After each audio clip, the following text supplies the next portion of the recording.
YCP నుండి నలుగురు ఎమ్మెల్యేలు సస్పెన్షన్ వేటు పడింది. ఉండవల్లి శ్రీదేవి, మేకపాటి చంద్రశేఖర్ రెడ్డి, ఆనం రామనారాయణ రెడ్డి, కోటంరెడ్డి శ్రీధర్ రెడ్డిపై సస్పెన్షన్ విధిస్తున్నట్లుగా ప్రభుత్వ సలహాదారు సజ్జల రామకృష్ణారెడ్డి తెలిపారు.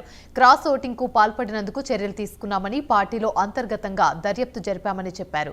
దర్యాప్తు తర్వాత ఎమ్మెల్యేలపై వేటు వేశామని, ఈ నలుగురు క్రాస్ ఓటింగ్ చేసినట్లుగా పార్టీ గుర్తించిందని సజ్జల తెలిపారు. ఎమ్మెల్యేలను చంద్రబాబు ప్రలోభాలు పెట్టారని, ఒక్కొక్కరికి చంద్రబాబు 15 నుంచి 20 కోట్లు ఆఫర్ చేసినట్లుగా తెలిసిందని సజ్జల తెలిపారు.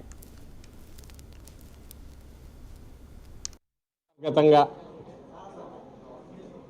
దర్యాప్తును జరిపి ఆధారాలతో సహా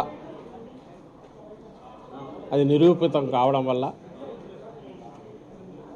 పార్టీ సీనియర్ నాయకులతో చర్చించిన తర్వాత, క్రమశిక్షణా సంఘం వారి సభ్యులతో చర్చించిన తర్వాత పార్టీ అధ్యక్షులు జగన్మోహన్ రెడ్డి గారు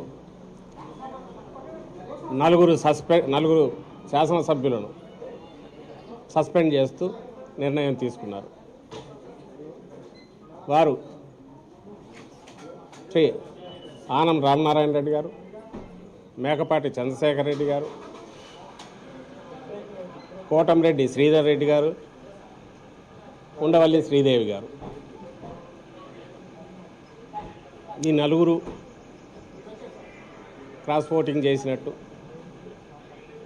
పార్టీ కన్విన్స్ అయింది. గతంలో మేము నిర్ణయం చెప్పాము, మాకు సంబంధించినంత వరకు సంఖ్యాబలం ఆధారంగా ఖచ్చితంగా మాకు రావాల్సిన స్థానాలు ఇవి కాబట్టే పోటీలోకి దిగాము 7 స్థానాలకు.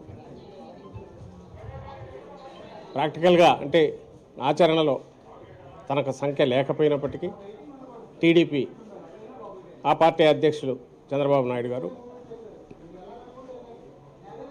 మా దగ్గర ఎవరైతే ఎమ్మెల్యేలు ఉన్నారో వీరిలో సర్వేలలో కానీ లేదా గడప గడప కార్యక్రమంలో మేము చేపట్టిన కార్యక్రమంలో కానీ ప్రజాదరణ ఎలా ఉందనేది చూసిన తర్వాత వచ్చే ఎన్నికల్లో వీరే అభ్యర్థులుగా ఉంటే